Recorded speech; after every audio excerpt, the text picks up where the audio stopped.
Salut les devins, c'est Saikyo, une nouvelle vidéo d'analyse en profondeur et cette fois-ci sur du Dragon Ball GT. Et pour vous parler de ce qui je pense a plu le plus aux fans d'un Dragon Ball GT, le Super Saiyan de niveau 4. Ce fameux SSJ4 qui a beaucoup fait parler de lui à l'époque, qui fait encore pas mal parler de lui, même si c'est quand même plus calme, mais maintenant on a bien digéré l'info, avec bien sûr Vegeta, Goku et Gogeta. Gogeta 4 étant un petit peu l'apogée de ce que les fans et du fanservice tout simplement aurait pu vouloir et être. Mais ce dont je veux vous parler aujourd'hui, plus précisément, c'est cette fameuse vérité sur le Super Saiyan 4, la vérité sur ses origines, sur sa création. Parce qu'il y a beaucoup de rumeurs qui courent, eh bien tout simplement par rapport à l'implication de Akira Toriyama, l'auteur original de Dragon Ball, donc avant Dragon Ball GT, travaillant actuellement sur Dragon Ball Super et sur le film à venir prochainement Dragon Ball Super sur l'origine du pouvoir des Saiyans, eh bien quelle peut être son implication dans Dragon Ball GT? Alors ça, je vais y répondre vaguement aujourd'hui, c'est pas forcément le thème de la vidéo, mais surtout, quelle peut être son implication par rapport au Super Saiyan de niveau 4 ? Eh bien, la première chose qu'il faut savoir, c'est que toute l'histoire de Dragon Ball GT n'a jamais été faite, pensée, réfléchie, écrite par Akira Toriyama. L'histoire de Dragon Ball GT a été créée de toutes pièces par la Toei Animation, en se basant sur les faits qu'il y a pu avoir dans l'anime DB et DBZ, ou le manga DB comme vous voulez, pour essayer d'en être une suite, d'une certaine manière. Même si je le répète ici, Dragon Ball GT ne fait pas partie de la chronologie de Dragon Ball, de l'œuvre originale Dragon Ball, considérez-le comme faisant partie de son univers étendu, rien de plus, rien de moins.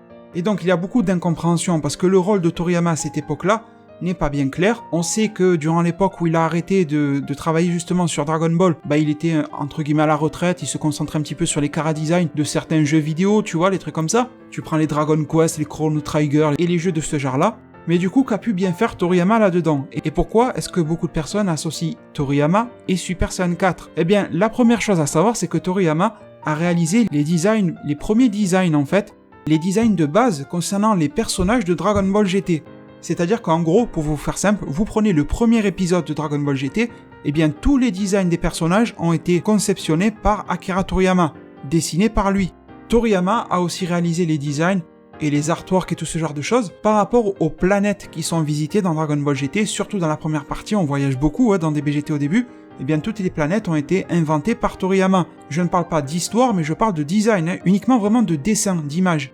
Donc je répète encore une fois ma question, le Super Saiyan 4 n'apparaît pas au début de DBGT, alors pourquoi est-ce que beaucoup de personnes peuvent penser que le Super Saiyan 4 provient de la main de Toriyama?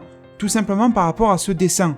Ce dessin que vous voyez de Goku SSJ4 est bel et bien un dessin de Akira Toriyama. Mais ce n'est pas lui qui l'a inventé, ce n'est pas lui qui l'a designé à la base. C'est une personne travaillant également pour la Toei Animation, qui avait déjà travaillé par exemple sur DBZ aussi. C'est monsieur Katsuyoshi Nakatsuru. C'est quelqu'un d'ailleurs de très talentueux. Et ce monsieur Katsuyoshi Nakatsuru aura aussi fait beaucoup de designs, d'autres designs pour DBGT. Des designs qui sont franchement très réussis. Alors ce dessin de Toriyama du SSJ4 a été dessiné par lui, mais après que Nakatsuru l'ait pensé, l'ait inventé. C'était un dessin spécial pour la Dragon Box de Dragon Ball GT au Japon. Et à ce niveau-là de la vidéo, peut-être que vous êtes dans le doute. Vous vous dites peut-être que Saikyo se trompe ou quelque chose comme ça. Parce que par exemple, vous vous rappellerez, Toriyama lui-même avait dessiné, comme dans le Daizenshu, Goku, SSJ3 cette fois-ci, donc Arc-Bout, avec une queue. Pas mal de personnes se sont dit, Toriyama voulait de plus en plus un retour aux sources. La transformation du SSJ3, en particulier dans l'anime, on voit Goku redevenir un petit peu, enfin pas qu'un petit peu, tout entier bébé, avec le Ozaru, le cri, le machin. Sur les designs préliminaires, il y avait une queue, donc c'est dans l'évolution logique que Toriyama fasse un Saiyan avec une queue, que ressemblant de plus en plus à un gorille, les cheveux noirs, dans sa forme numéro 4. Sauf que non, ce n'est pas Toriyama qui a pensé ça, c'est simplement monsieur Nakatsuru qui a prolongé cette idée-là, en fait, à sa manière, et ceci a beaucoup plu à Toriyama lui-même, parce que en dessous du dessin, Toriyama s'exprime. Il dit « L'animateur et dessinateur Nakatsuru est incroyablement compétent et a maîtrisé les spécificités de ma manière de dessiner, de mon art, en un rien de temps. Ceci alla même jusqu'à un point dans lequel il y a même des fois où je ne sais pas si c'est moi qui a créé le chara-design d'un personnage ou si c'est lui. Sous-entendu que c'est tellement similaire que Toriyama lui-même ne se rappelle même plus si c'est lui qui l'a inventé ou pas à l'époque. » Et Toriyama continue en disant « Par exemple, un des designs créés par Nakatsuru est le Super Saiyan 4 qui apparaît dans Dragon Ball GT, et le dessin, le portrait que vous voyez juste au-dessus, a été dessiné par moi-même. L'ai-je bien dessiné ? Point d'interrogation. Donc là, les devins, vous avez la confirmation parce que souvent les personnes utilisent ce dessin sans montrer le texte, sans le traduire, sans en parler, alors que c'est juste révélateur, ils profitent que c'est du japonais, personne comprend. Moi non plus, mais en trouvant les bonnes sources, on peut avoir la bonne information. Et bien sûr, ma source se trouve dans la description, grâce au site kanzenshuu.com, le site de référence mondiale de Dragon Ball. Et une dernière chose, les devins, une petite anecdote, on va dire, c'est tout simplement que le Super Saiyan 4 est déjà apparu de manière officielle avec d'autres couleurs, sauf que ce n'était pas dans la série Dragon Ball GT. Et oubliez les Dragon Ball Heroes, je vous parle vraiment de l'époque, c'était en 97. Goku SSJ4 était déjà apparu avant qu'il apparaisse dans la série Dragon Ball GT. Je pense que pour les personnes qui se plaignaient que l'Ultra Instinct était apparu et qui disaient mais pourquoi la Toei fait ça, etc., pourquoi ils le font apparaître dans des produits dérivés avant l'animé, alors on peut toujours le leur reprocher, mais historiquement ça a toujours été comme ça, c'est dans le style japonais, ça plaît pas, mais voilà, historiquement c'est comme ça. Mais l'autre chose que je veux vous dire, et vous l'avez vu de vos propres yeux, c'est que les couleurs ne correspondent pas à celles que vous connaissez du SSJ4, avec par exemple la fourrure qui est grise, qui est loin du rouge orangé que l'on peut avoir justement sur le Goku SSJ4 habituel. Là c'est gris avec quelques teintes, peut-être marron parce que la qualité de l'image n'est pas forcément exceptionnelle. C'était en fait une affiche publicitaire pour annoncer les prochaines cartes Dragon Ball GT qui sortaient à l'époque, des cartes à jouer, à collectionner, vous savez, pour les jeunes et tout ça. Et donc la société qui avait décidé de faire cette publicité-là avait repris le chara-design de Katsuyoshi Nakatsuru et lui avait collé des couleurs comme ça pour faire bien. Un petit peu comme récemment, vous avez suivi l'affaire sur ma chaîne YouTube, et d'ailleurs j'en profite pour vous donner le fin mot de l'histoire, avec le fameux Goku rouge aux cheveux rouges sur une boîte de chocolat.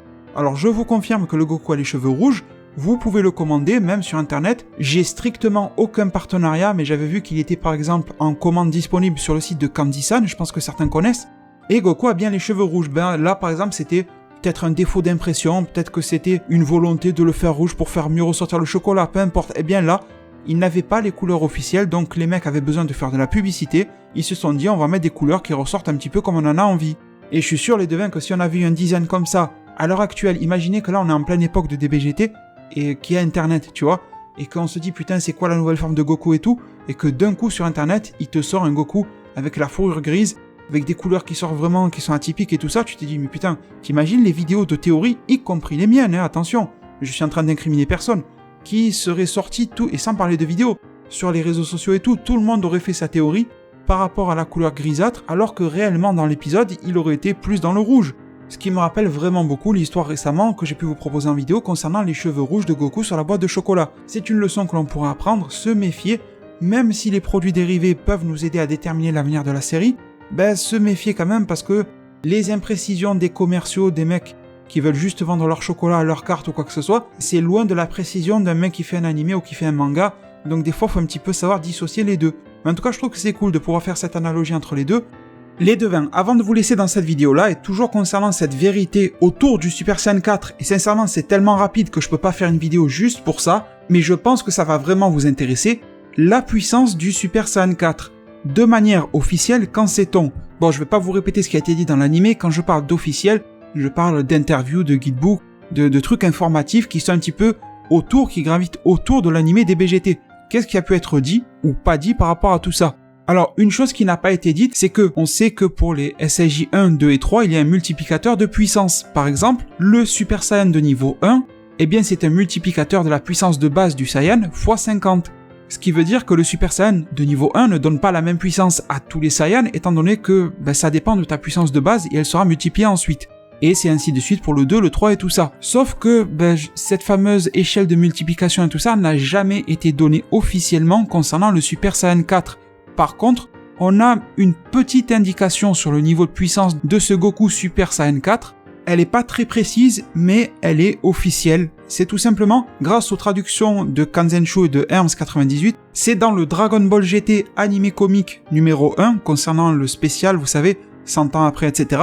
Et dedans, nous avons cette petite image-là, des informations, etc. On voit végétaux, et du coup, on nous dit « fusionnant avec Vegeta », point d'exclamation. Après que Goku et Vegeta ont utilisé un objet permettant la fusion, ils sont devenus végétaux. De plus, ils peuvent même devenir Super Saiyan pour devenir Super Végétaux. Après que les deux plus puissantes personnes fusionnent, ils deviennent le plus grand maître, supposément maître en arts martiaux, mais ça n'est pas écrit, de l'univers. À cette époque, il n'y avait pas des histoires d'univers 7 et tout ça, mais bon. Il devient le plus grand maître de l'univers. Et la dernière phrase, c'est ça qui nous intéresse. Peut-être sont-ils encore plus forts que le Super Saiyan 4. Donc là, il y a cette espèce d'effet de comparaison qui est fait entre Super Végétaux, donc SSJ 1, et par exemple Goku Super Saiyan 4. en nous disant que ce Végéto SSJ1 qui s'est battu contre Majin Buu Absorption Gohan pourrait être plus fort que ce Goku SSJ4. Ce magazine ne le confirme pas totalement, ni il confirme ni il infirme l'un l'autre, mais il sous-entend que ça serait possible. Ça me rappelle un petit peu dans je ne sais plus quel chapitre, mais je vous renvoie vers ma vidéo de Végéto Blue contre Beerus, ça fait un petit moment que je l'ai sorti. Eh bien, Kaioshin, dans le manga, qui ne disait pas que Végéto était devenu plus fort que Beerus, il disait « Il se peut que Végéto Blue soit plus fort que Beerus ». On nous a ressorti un petit peu la même phrase, tu vois, « Il se peut » au conditionnel. Le conditionnel, ça veut dire un petit peu tout et rien, mais au moins aujourd'hui, vous avez la vérité sur tout ce qui a été dit concernant le Super Saiyan 4 et en particulier sa création, avec ce petit bonus sur sa puissance. J'espère que les informations, cette vérité concernant la création du Super Saiyan 4 vous aura plu. Je vous remercie du fond du cœur pour tous les soutiens que vous apporterez à cette vidéo-là. Je vous souhaite vraiment de prendre très bien soin de votre futur, et je vous dis à plus pour de prochains arts divinatoires.